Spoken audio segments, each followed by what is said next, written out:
Hello guys, and welcome back to our channel. In today's iLovePDF tutorial, we're gonna learn how to fix the iLovePDF not working issue in 2026, so it works properly. Now, if iLovePDF won't load or complete tasks, the issue is usually caused by browser problems, internet connection issues, corrupted cache, or temporary server outages.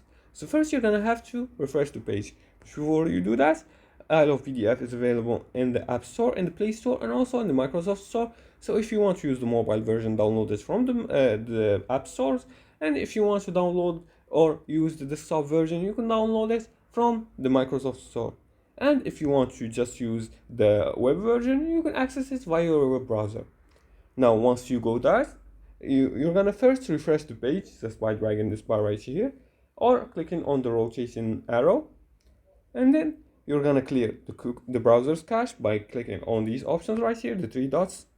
Then you're gonna click on delete browsing history here, and then you're gonna choose also the browsing data. You can choose the cookies, etc., and disable extensions temporarily. Many users fix the problem by switching to Google Chrome, Microsoft Edge, or Mozilla Firefox.